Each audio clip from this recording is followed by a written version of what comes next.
जी अस्सलाम वालेकुम।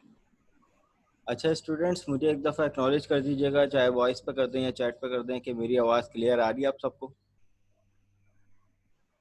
जी sir, clear आ रही है।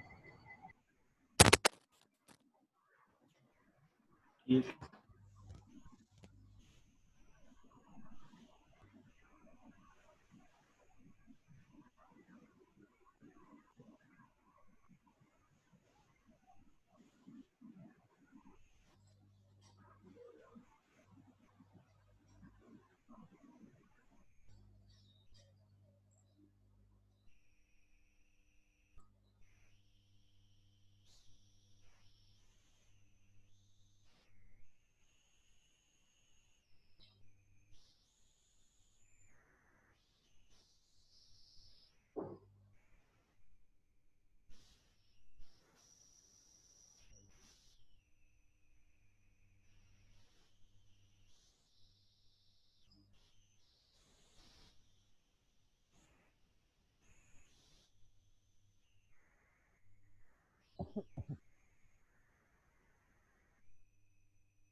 अच्छा भाई, वो स्टूडेंट्स के जिन्होंने लैब नंबर 1, 2 या 3 अभी तक के कवर ना की हो।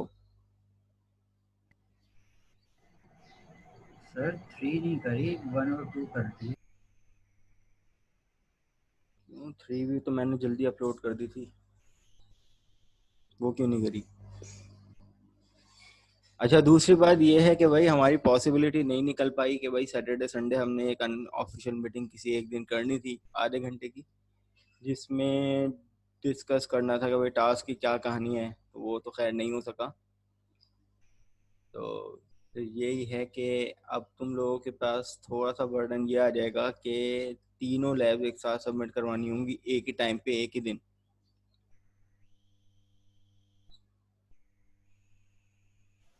तो लैब नंबर 1 और 2, कोई बता सकता है उन दो लैब नंबर 1 में क्या कहानी हुई थी? सर आपने फॉर्म का सिखाया था उसमें, विंडोज़ एप्लीकेशन फॉर्म। और क्या था? और सर आपने बटन्स वगैरह, लेबल्स वगैरह चेक कराया था और उनकी प्रॉपर्टीज सिखाएंगे। अगर मैं उसमें से कुछ पूछ लूँ तो जवाब दे देंगे लैब नंबर 1 और 2 में से?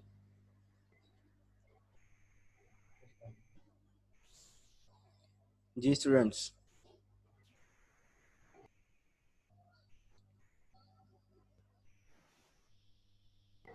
यस सर, दे तो सही है। चलो जी, समीरुल हक कौन है भाई? समीरुल हक, सुन सकते हैं आप मुझे? सर मैं ही बोल रहा हूँ। अच्छा समीरुल हक, ये मुझे बताइए कि विंडोज फॉर्म एप्लीकेशन किस टाइप की एप्लीकेशन होती है भाई? सर जैसे कि आपने हमें बताया था लैब नंबर 2 में कि ये जैसे आप एग्जांपल दे रहे थे, जैसे इसके अंदर फर्दर फॉर्म्स वगैरह खोलते हैं, ये फॉर्म टाइप एप्लीकेशंस होती है।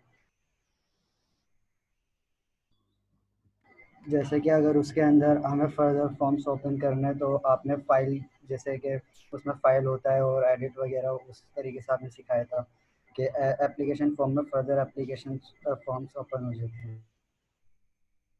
यानी ये कह सकते हैं कि भाई विंडोज फॉर्म हमें एक यूजर इंटरफेस प्रोवाइड करता है, राइट? Yes right. कंसोल में और विंडोज फॉर्म में डिफरेंस क्या होता है भाई? हम्माद मुर्तज़ा, हम्माद मुर्तज़ा।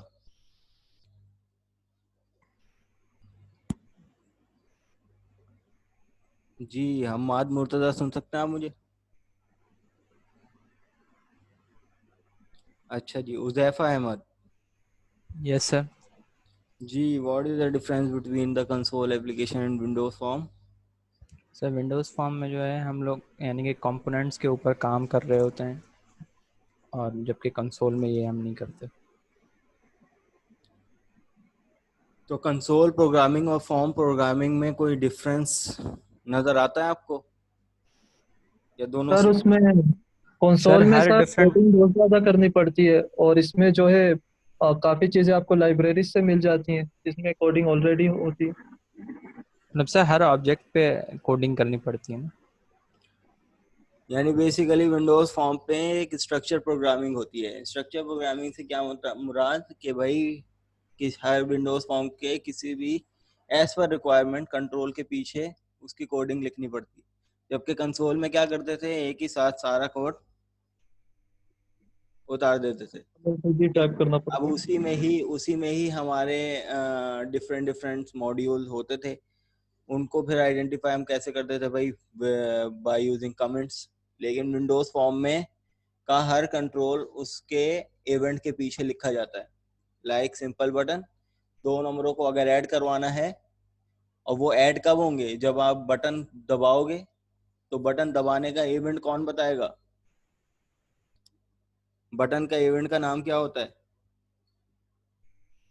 अच्छा 1 मिनट रुकिए जरा, एक स्टूडेंट है वो कह रही है sir I have a question, today is our third class, so why will attend the pre recorded lecture, you were already going to lab 3 right now.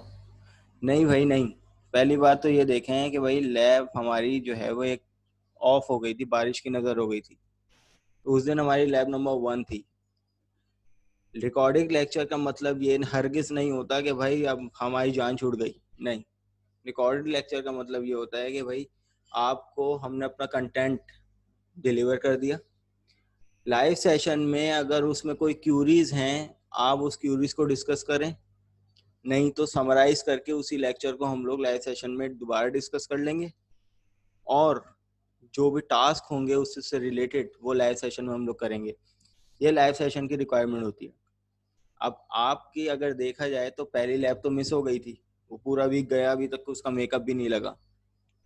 दूसरी बात ये है कि पिछली लैब में लैब नंबर 1 ही से स्टार्ट करते, लैब नंबर 2 से थोड़ी स्टार्ट करते, क्योंकि लाइव सेशन में भी तो मुझे कुछ ना कुछ इम्प्लीमेंट करवाना था। तो आज लैब नंबर 3 होने के बजाय लैब नंबर 2 पे मैं बात करूंगा। सही है, तो ये हिसाब किताब चल रहा है, एक वीक हम लोग पीछे चल रहे हैं। ये मेकअप जब तक के नहीं लगेगा, जब तक हम बराबर नहीं आएंगे, तो दुआ कीजिए एक मेकअप लग जाए ताकि हम लोग बराबर आ जाए। जी इकरा, और कोई क्वेश्चन क्लियर है आपको? तो मैं खुद इसीलिए जो है वो मैंने थोड़ा सा लीनियंसी ये दिखा दी कि भाई कुछ छेड़ा ही नहीं टास्क को। क्यों? क्योंकि हो सकता है आप लोग डिस्ट्रैक्ट ना हो जाओ, तो मैंने छोड़ दिया कि भाई लाइव सेशन पे ही हम लोग बात कर लेंगे। क्लियर? अच्छा जी, लैब नंबर 1 का क्या होगा, आज ये बात करेंगे कि भाई किस चीज़ का क्या होगा। ठीक है शरिया, टेंशन नॉट, उसमें टास्क भी डिस्कस कर लेंगे, और इवन लैब नंबर 3 को भी हम लोग डिस्कस कर लेंगे भाई लैब नंबर 3 में क्या था। लेकिन ये मेक श्योर करना है कि भाई लैब नंबर 1 और 2, उसके लिए मैंने आप लोगों को संडे तक का टाइम भी दिया था कि भाई लाजमी आप लोग कर लें। लेकिन आप यहाँ पर मुझे जो नज़र आ रहा है वो ये आ रहा है कि भाई लैब नंबर 2 में कितने लोगों के कमेंट हैं, और आप लोगों को ये बात पहले ही बता दी थी कि भाई जो इस लेक्चर को देख ले अपने नाम और कमेंट आईडी के साथ कमेंट कर दे। लेकिन आप लोगों की स्ट्रेंथ इतनी तो नहीं है जितने यहाँ पे कमेंट हैं। तो भाई इस चीज़ का ध्यान रखें, आप लोग मेरी रिक्वायरमेंट पूरी कर दें, मैं आप लोगों की रिक्वायरमेंट पूरी कर दूंगा, नहीं तो फिर माजरत के साथ। सही है, समझ तो गए होंगे आप लोग।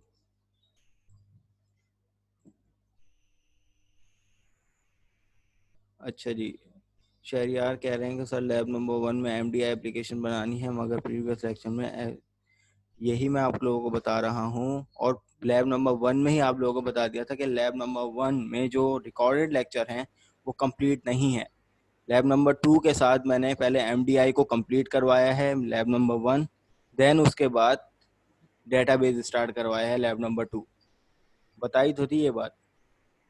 जैसे ये लेक्चर में है। तमाम लैब के टास्क शो कर दीजिएगा। अश्मील मेरे भाई, जब भी आपके पास पोर्टल बना दिया गया है तो एक नज़र इस पीडीएफ को भी देख लिया कीजिए। इस पीडीएफ के सबसे एंड में रिस्पेक्टिव लैब टास्क मौजूद हैं एक्सरसाइज के नाम से। अगर मैं यहाँ पे लैब नंबर 1 की बात करता हूँ तो लैब नंबर 1 में भी ये पीडीएफ फाइल मौजूद है, और इस फाइल के एंड में एक्सरसाइज भी मौजूद है। लैब नंबर 2 की पीडीएफ फाइल, इसमें इसके एक्सरसाइज मौजूद है।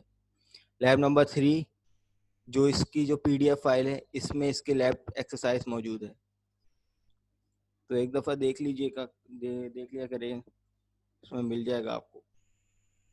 जी और कोई किसी का सवाल तो भाई पूछ लें, नहीं तो फिर आगे बढ़ते हैं।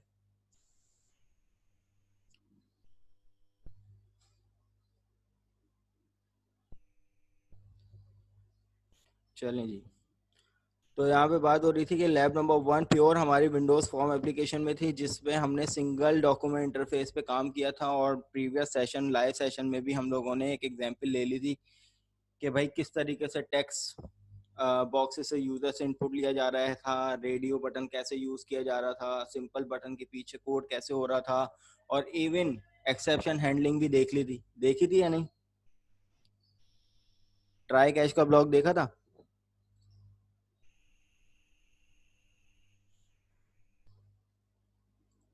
जी स्टूडेंट्स, सर एक तो सर वो इफ एल्स वाली कंडीशन थी ना, जिसमें जेंडर ट्राई कैच का भी जेंडर ब्लॉग था ना, जिसमें हम लोग एक्सेप्शन को हैंडल कर रहे थे। कौन सा block sir? Try catch, try के अंदर हम सारा कोड, फिर उसके बाद कैच का ब्लॉग में हम लोग एक्सेप्शन को हैंडल कर रहे थे, नहीं याद? सर ये नहीं था सर, मेरे ख्याल में रिकॉर्डेड में तो नहीं था। रिकॉर्डेड लेक्चर देखे थे? यस सर, रिकॉर्डेड देखें लैब 1 में, रिकॉर्डेड में सर ये शायद नहीं था सर। नहीं, रिकॉर्डेड लेक्चर जो हमारी लाइव मीटिंग सेशन हुआ था, जूम सेशन देखा था? अच्छा ऐसा सर, जूम सेशन में सर हाफ में थे सर, हाफ में नहीं थे। अच्छा जी, सही है भाई। असद शेख था भाई, सब गवाही देंगे, सब था। और था भाई, मुझे याद है करवाया था, जिसमें हम लोग क्या कर रहे थे, एक बल्कि आप लोगों ने ही सवाल किया था कि भाई अगर सर, अगर किसी टेक्स्ट फील्ड में अगर हम लोग सिर्फ रिस्ट्रिक्ट कर देंगे, सिर्फ नंबर ही आएंगे, तो उसके लिए हम लोगों ने ट्राई कैच यूज किया था ना सर। फिर से बता दें, पहली क्लास है मेरी, उस्मान वारिस। सर वो जैसे स्टैटिक वाला होता है। नहीं नहीं, स्टैटिक वाला नहीं। चलो देखते हैं वेल क्या कहानी है। बड़ा पेचीदा मामला हुआ है आप लोगों की क्लास का।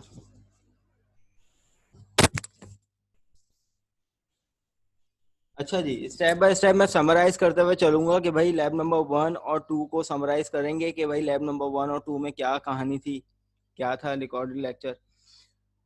अच्छा सर, ट्यूसडे से तो आना है ना यूनिवर्सिटी? भाई मुझे कुछ नहीं पता, यूनिवर्सिटी से जब आना होगा, यूनिवर्सिटी तो आपको बता दिया जाएगा।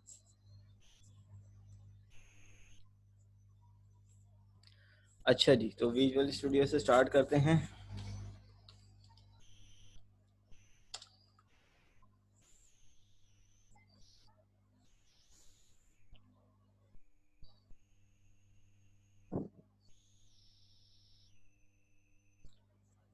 न्यू प्रोजेक्ट में विंडोज फॉर्म एप्लीकेशन। अच्छा, आप लोगों ने सबसे पहले C# टेम्पलेट पे जाना है। बहुत सारे स्टूडेंट विजुअल बेसिक पे भी हमारे पास यही ऑप्शन आ रहे होते हैं, कंसोल, विंडोज फॉर्म। तो भाई आपने C# पे काम कर रहे हैं, विजुअल बेसिक पे नहीं। तो टेम्पलेट C# सेलेक्ट करेंगे और विंडोज फॉर्म एप्लीकेशन पे आ जाएंगे, और यहाँ पे नाम दे देंगे इसका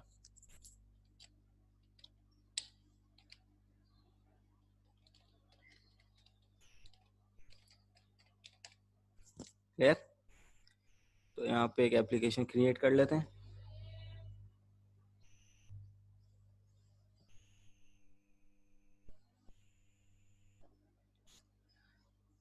अच्छा जी, लैब नंबर 1 में हम लोगों ने सीखा था कि भाई विंडोज फॉर्म एप्लीकेशन होती क्या है, कि भाई जो यूजर इंटरफेस प्रोवाइड करे यूजर से input by using user interface, तो उसके लिए विंडोज फॉर्म एप्लीकेशन हम लोग बनाते हैं। तो जब भी हम लोग प्रोजेक्ट क्रिएट करते हैं, तो प्रोजेक्ट की जो फाइल है, जो सोल्यूशन फाइल होती है, उसकी एक्सटेंशन क्या होती है, .sln।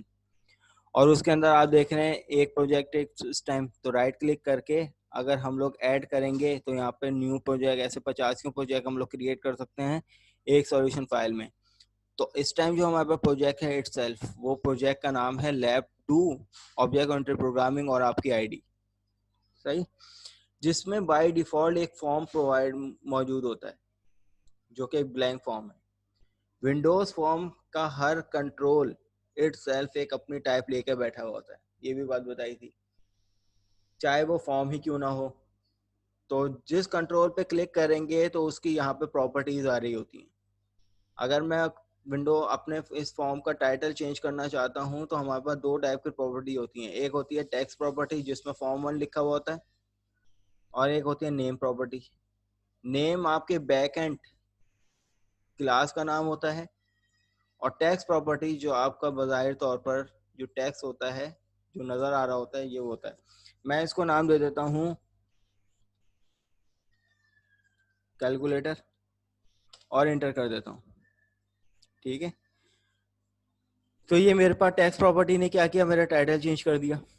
लेकिन नेम प्रॉपर्टी क्या कर दिया, अगर मैं नेम प्रॉपर्टी को भी कैलकुलेटर का नाम दे दूं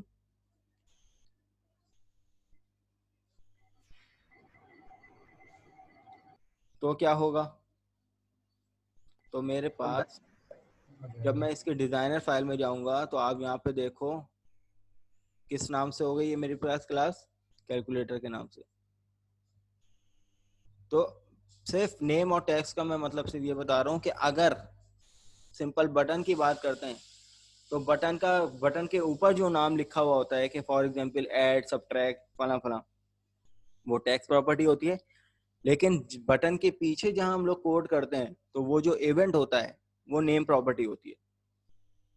सही है कि इवेंट तो अपने नाम से होता है, लेकिन उस स्पेसिफिक बटन का जो नाम होता है वो बेसिकली ये नेम प्रॉपर्टी होती है।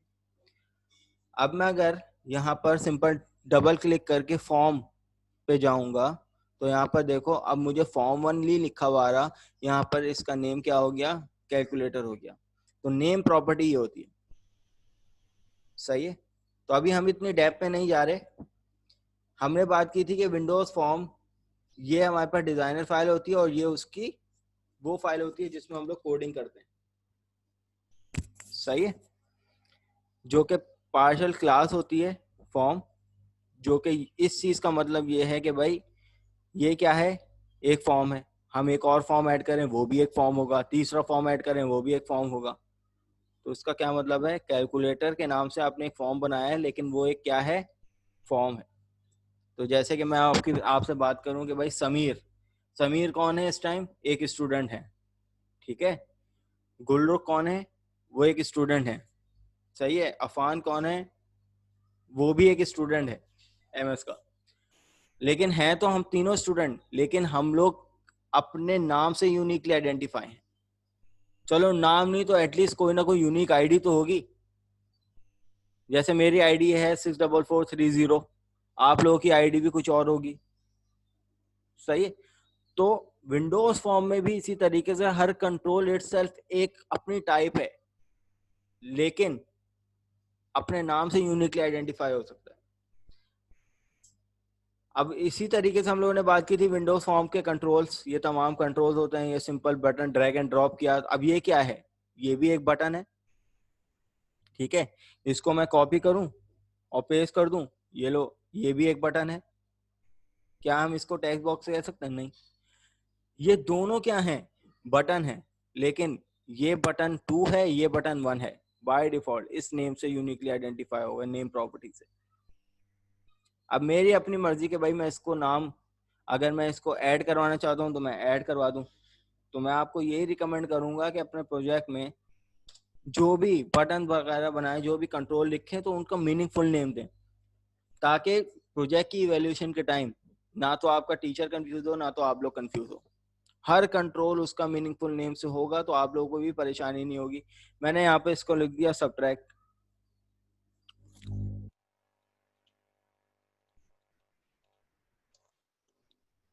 लेकिन इससे ये वाला नेम चेंज नहीं हुआ। अगर मुझे ये वाला नेम चेंज करना है तो मैं इसकी टेक्स्ट की प्रॉपर्टी में जाऊंगा। ये रही टेक्स्ट की प्रॉपर्टी।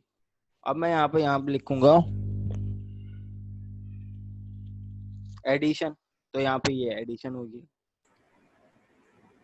यहाँ तक कि किसी को कोई कंफ्यूजन है भाई, एक दफा एक्नॉलेज कर दीजिए आप लोग। नो सर, क्लियर है। क्लियर है, यही बात यस सर। हम लोगों की लैब नंबर 1 में हुई थी, इसी से रिलेटेड, और इसी में हम लोगों ने कुछ कोडिंग की थी। सर अब वो इसका मेन कोडिंग तो मकसद करवानी ये है जरूरी कि है।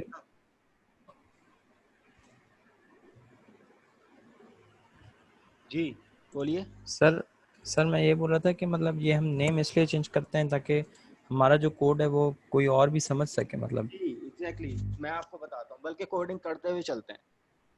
अच्छा जी, अब ये मेरे पास एक है ऐड बटन, सही है, और इसको नाम मैं कर देता हूँ कि भाई ये मेरे पास सब्ट्रैक्ट बटन है।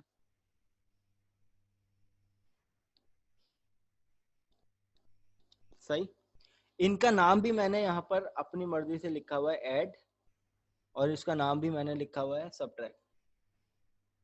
यहाँ पर एक एप्लीकेशन बनाते हुए चलते हैं कि एक टेक्स्ट बॉक्स मैंने यहाँ पे ले लिया यूजर्स इनपुट के लिए, इसी को कॉपी करके यहाँ पे दूसरा टेक्स्ट बॉक्स ले लिया ताकि यूजर से इनपुट आ जाए, और इसी तरीके से यहाँ पर लेबल ले लेते हैं, एक लेबल इसके लिए ले लिया, इसी को कॉपी करके दूसरा लेबल इसके लिए ले लिया,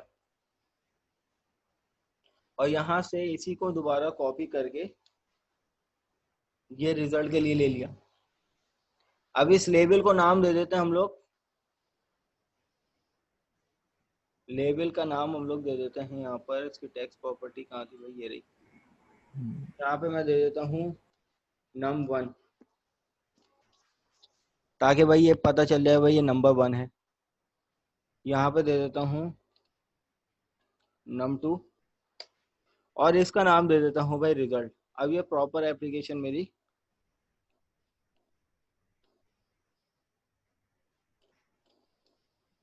ये आ गया रिजल्ट। क्लियर है। अब एक यूजर से इनपुट यहाँ पे आएगा, ये एक यूजर से इनपुट यहाँ पे आएगा, और जब मैं इस ऐड बटन को क्लिक करूंगा तो यहाँ पे दोनों की एडिशन हो जाएगी। तो कोडिंग कहाँ करनी पड़ेगी भाइयों, एडिशन वाले बटन के एडिशन पीछे। वाले बटन पे। अब मैं एक यूजर से इनपुट यहाँ पे लूँ, एक यूजर से इनपुट यहाँ पे लूँ, जब मैं सब्ट्रैक्ट करूँ तो दोनों का सब्ट्रैक्शन आ जाए, तो कोडिंग कहाँ करनी पड़ेगी। सर सब्ट्रैक्शन के पीछे, क्लियर है। सब्ट्रैक्ट वाले ये बटन के चीज पीछे। समझ में आ जाएगी तो आप लोगों को स्ट्रक्चर प्रोग्रामिंग करने में कोई प्रॉब्लम नहीं। ऑब्जेक्ट ओरिएंटेड प्रोग्रामिंग का मैंने कहीं नाम नहीं लिया है अभी कि भाई आप लोग वो पढ़ लें, अभी आप लोग विंडोज फॉर्म पे काम कर रहे हैं। क्लियर।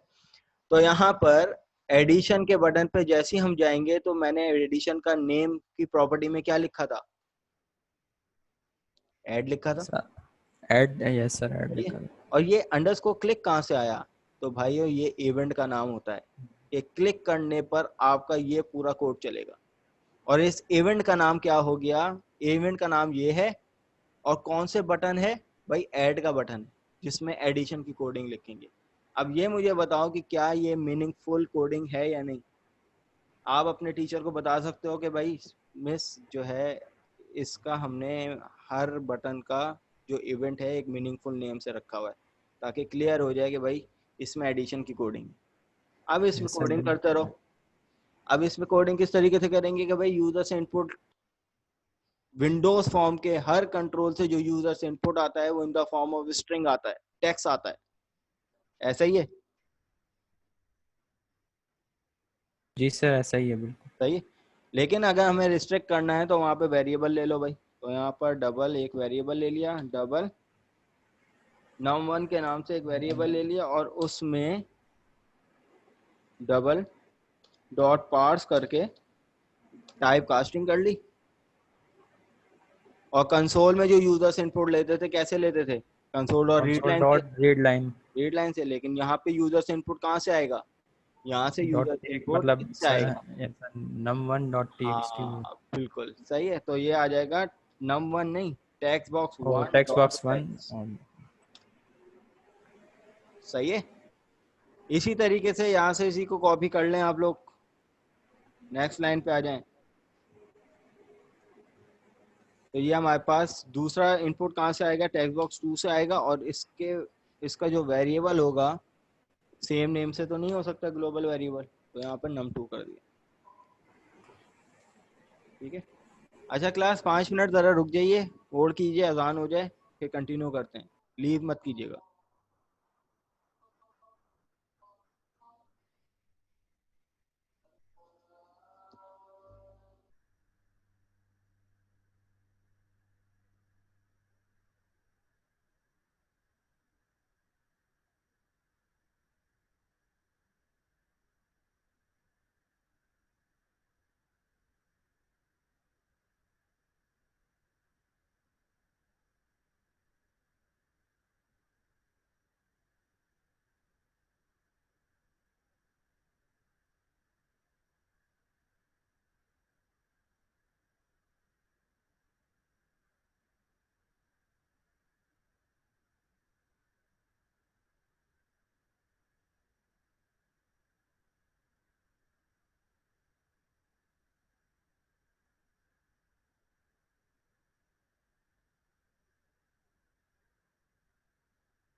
तो ओके स्टूडेंट्स, स्टार्ट करते हैं, कंटिन्यू करते हैं। बल्कि तो हमने ये 2 वेरिएबल ले लिए थे गालिबन। अब इसी तरीके से भाई तीसरा जो रिजल्ट है वो भी तो कहीं ना कहीं स्टोर करवाना है, सही है, और डिस्प्ले करवाना है। हमें डिस्प्ले यहाँ करवाना है, तो हमें क्या करना पड़ेगा, एक वेरिएबल लेना पड़ेगा उसी टाइप का, डबल रिजल्ट के नाम से, और उसमें क्या करवाना पड़ेगा, num1 प्लस को नंबर ऐड 2। करवा देना पड़ेगा, किससे, num2 से। इतनी सी कोडिंग, पीएफ वाली कोडिंग है, सबको आती है, ठीक है, ये मैं कोडिंग नहीं समझा रहा। अच्छा, अब यहाँ पर ये रिजल्ट में हमारे पास दोनों नंबरों का समेशन आ जाएगा। देन उसके बाद हमें डिस्प्ले कहाँ करवाना है, हमें टेक्स्ट बॉक्स 3 पे डिस्प्ले करवाना है डॉट टेक्स्ट, और इक्वल टू, अगर मैं यहाँ पर रिजल्ट लिख देता हूँ तो काम चल जाएगा, तो it will give the error. और अगर डॉट शो एरर क्या आ रहा है कि भाई इसकी टाइप तो डबल है, और आप जो है वो टेक्स्ट बॉक्स की जो कि स्ट्रिंग टाइप का होता है, टेक्स्ट टाइप का होता है, उसमें तो भाई टाइप कन्वर्जन करनी पड़ेगी। तो मैं यहाँ पर सिंपल डॉट टू स्ट्रिंग लिख दूंगा इसको, दैट्स इट, ठीक है। ये मेरे पास एडिशन का कोड हो गया। अब मैं अपने प्रोग्राम को चलाता हूँ, तो अब यहाँ पर पहला यूजर इनपुट 5 आ गया, दूसरा इनपुट यहाँ पर 2 आ गया, जब मैं ऐड करूंगा तो यहाँ पर देखें 7 आ गया। अब बिल्कुल सेम पैटर्न पे प्रोग्रामिंग इसी में कर देनी है, बस सिर्फ एक ऑपरेटर का फर्क आ जाएगा। यहाँ पे क्या आ जाएगा, यहाँ पे सब माइनस आ जाएगा सर। आ जाएगा, बाकी सेम कोडिंग है। तो क्या विंडोज फॉर्म मुश्किल है? तो अब यहाँ पर, तो यहाँ पर सबट्रैक्ट में चले जाएंगे, और इस पूरे कोड को आप उठाओ, यहाँ पे कॉपी करो और यहीं पे पेस्ट कर दो। This is called structure programming, सही है। क्या आप यहाँ पे स्ट्रक्चर कर रहे हो, देखो एक ब्लॉक ऑफ कोड आपने इसमें बांध दिया जो कि एडिशन का था, एक ब्लॉक ऑफ कोड इसमें बांध दिया जो कि सब्ट्रैक्शन का था। क्या ये कंसोल एप्लीकेशन जैसा पैटर्न है? No sir. सही है, नहीं है बिल्कुल। ये है स्ट्रक्चर प्रोग्रामिंग। वो प्रोसीजर प्रोग्रामिंग थी जो आप बस एक ही सीक्वेंस से लिखते जा रहे हो, वेरिएबल भी उसी में है, मेथड भी उसी फाइल में ही है, और मेथड की इम्प्लीमेंटेशन भी उसी फाइल में ही है, मेन सेक्शन में है, तमाम यूजर से इनपुट भी मेन में ले रहे हो, सब कुछ ले रहे हो, ठीक है।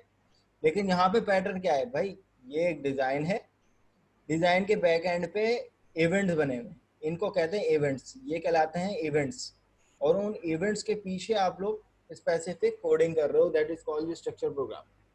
ये एक स्ट्रक्चर बना हुआ है और उसके अंदर आप लोग स्ट्रक्चर प्रोग्रामिंग कर रहे हो, सही है। ऊप का नाम मैंने अभी भी नहीं लिया, सही है, ये ऊप नहीं है। अच्छा जी, तो यहाँ पर अपनी एप्लीकेशन को स्टार्ट करते हैं। अब मैं यहाँ पर एक नंबर ले लेता हूँ 8, यहाँ पर दूसरा नंबर ले लेता हूँ 5, दोनों को ऐड करूँगा ये आ जाएगा, और दोनों को सब्ट्रैक्ट करूँगा तो मेरे पास ये आ जाएगा।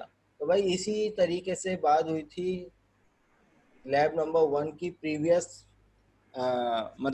वीक में, लैब नंबर 1 के बारे में, कि कोडिंग आप लोगों को मुझसे ज़्यादा अच्छी आती है, लेकिन सिर्फ समझाने का मकसद ये था कि विंडोज़ फॉर्म पे काम किस तरीके से होता है। तो इसके लिए हम लोगों ने एक एक्सेप्शन कर ली थी कि भाई अगर मैं ऐसा करूं कि भाई मैं यहाँ पर ये इस टाइप का इनपुट दे दूं और यहाँ पे इस टाइप का इनपुट दे दूं, तो ये तो ऐड नहीं करेगा। तो यहाँ पे आ जाएगी एक्सेप्शन,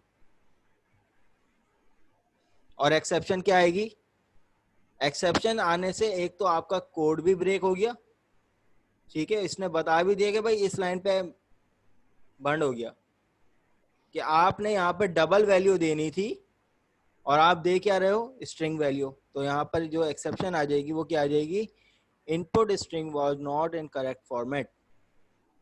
तो इसको हैंडल करने के लिए हमने क्या किया था कि भाई सारे कोड को हमने क्या किया था, कट किया था, सही है, ट्राई का ब्लॉक बनाया था।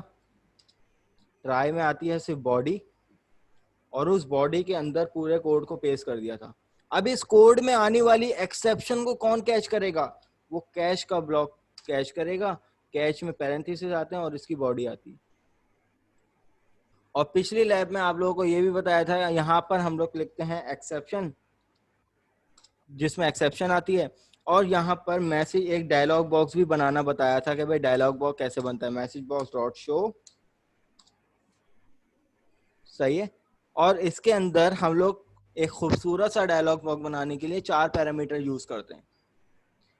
1 फॉर योर एरर, यानी 1 for your message, 2nd for your caption, 3rd for your message box button. Dot करने के बाद आपके पास तमाम डायलॉग बॉक्स में जो नॉर्मली बटन होते हैं कि भाई येस नो कैंसिल का भी होता है, येस नो होता है, रीट्राई कैंसिल का भी होता है, और ओके कैंसिल का भी होता है, ओके का भी होता है। तो मैं यहाँ पे ओके ओके ले लेता हूँ। कॉमा के बाद मैसेज बॉक्स आइकन, ये मेरा चौथा क्या होता है पैरामीटर। डॉट करने के बाद मैं यहाँ पर क्योंकि एरर है तो मैं यहाँ पे एरर ले लूँ। अब यहाँ पर आपकी अपनी मर्जी कि भाई आप अपनी मर्जी का कोई एरर मैसेज दो।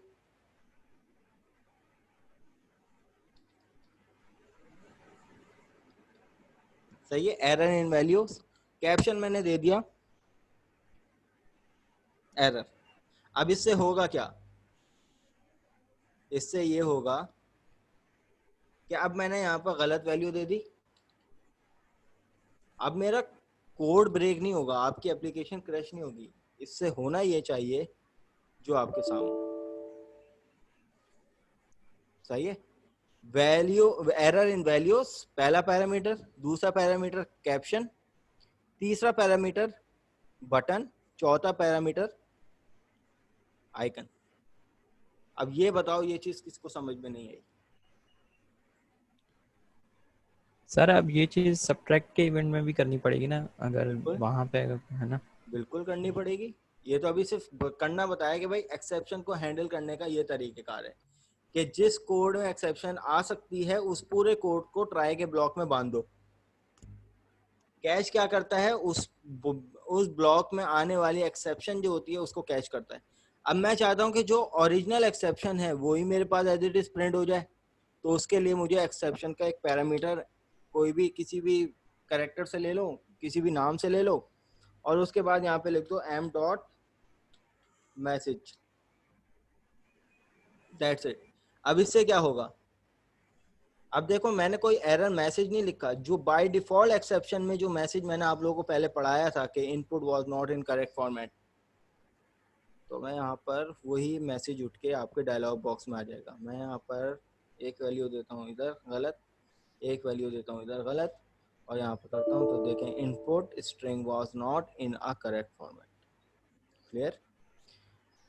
तो भाई ये काम जो है आप लोग उसमें कर लो। तो आप क्या करो, बजाय करने के इसी कोड को कॉपी करो और यहाँ पर पेस्ट कर दो, और सिर्फ एक ऑपरेटर चेंज कर दो आप। लो भाई 2 बटन के पीछे काम हो गया आपका। अब यहाँ पर कोई भी मिस्टेक करो, चलो यहाँ पर एक सही वैल्यू दे देते हैं। सबट्रैक्ट करेंगे तब भी एरर, एडिशन करेंगे तब भी एरर, लेकिन हमारी एप्लीकेशन क्रैश नहीं होगी। तो ये एक्सेप्शन हैंडलिंग का मेन कॉन्सेप्ट है जो कि आपको टीचर भी बताएंगे और आपको आना चाहिए। Sir message box button dot retry cancel में कोडिंग करनी हो तो कैसे करेंगे? मतलब जब यूजर कैंसिल पे क्लिक करे तो एप्लीकेशन डॉट एग्जिट, मोस्टली देखो ऐसा होता नहीं है। एप्लीकेशन डॉट एग्जिट का मतलब ये होता है, और एक मेथड आता है क्लोज का। एप्लीकेशन डॉट एग्जिट का मतलब कि आपकी एप्लीकेशन ही बंद हो जाएगी, सही है। एक मेथड आता है डॉट हाइड का, एक मेथड आता है डॉट शो का, एक मेथड आता है क्लोज का। तो क्लोज नॉर्मली हम लोग क्या करते हैं कि स्पेसिफिक फॉर्म को बंद करने के लिए करते हैं।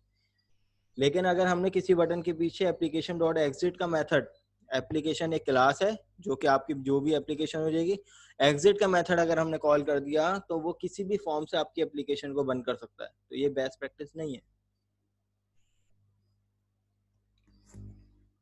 अच्छा, अब दूसरी बात जो आपने कहा कि डायलॉग बॉक्स के बटन के पीछे काम किस तरीके से करते हैं, तो भाई एक एग्जांपल मैं आप लोगों को दिखा देता हूं करके। तो मैं यहाँ पर इस ब्लॉक को हटा देता हूँ, ऐड पे काम करते हैं। तो मैं यहाँ पर इस कोड को भी अभी फिलहाल इरेज कर देता हूँ। ऐड पे क्या काम करते हैं कि भाई अगर मैं चाहता हूँ कि अगर इस टेक्स्ट फील्ड में कुछ ना कुछ लिखा हुआ हो और जब मैं ऐड करूं तो पहले मेरे पास डायलॉग मैसेज आए, are you sure you want to add और नो। सही है, क्या मैसेज आए, are you sure you want to add और नो। मेरे पास 2 बटन होंगे उस डायलॉग बॉक्स में, कौन कौन से, यस और नो। अगर यस करूंगा तो ऐड करेगा, अगर नो करूंगा तो नहीं करेगा। यही सवाल था असद शेख आपका।